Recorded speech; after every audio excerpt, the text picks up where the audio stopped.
Srinivas Chauhan advocate. మిత్రులారా, ఒక కేసులోని విషయం ఏంటి అంటే, ఒక వ్యక్తి తన అవసరం నిమిత్తము అగ్రికల్చర్ ల్యాండ్ అమ్మినడు. కొనుగోలు చేసే వ్యక్తి ముందు కొంత అడ్వాన్స్ ఇచ్చి అగ్రిమెంట్ ఆఫ్ సేల్ చేసుకున్నాడు.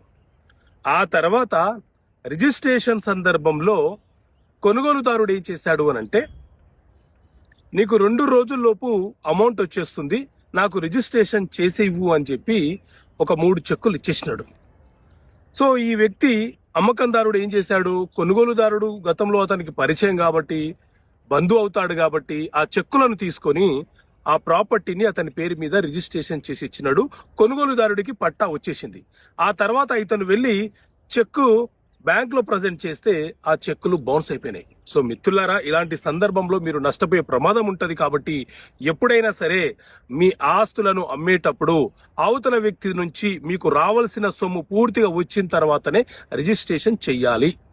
అలా కాకుండా మీరు చెక్కు తీసుకునే సందర్భం వస్తే సేల్ డీడ్ లో మీరు ఏ చెక్కులు అయితే తీసుకుంటున్నారో ఆ చెక్కు నెంబర్లను మెన్షన్ చేస్తూ ఆ చెక్కులను మీరు తీసుకోవాలి. ఎందుకంటే ఆ చెక్కులు కనుక బ్యాంకులో చెక్ బౌన్స్ అయిపోతే వాటిని ఆధారంగా చేసుకొని మనం suit for cancellation of sale deed అనే కేసు 3 సంవత్సరాల లోపు ఫైల్ చేసి ఆ సేల్ డీడ్ ని క్యాన్సలేషన్ చేసే హక్కు మనకు ఉంటది.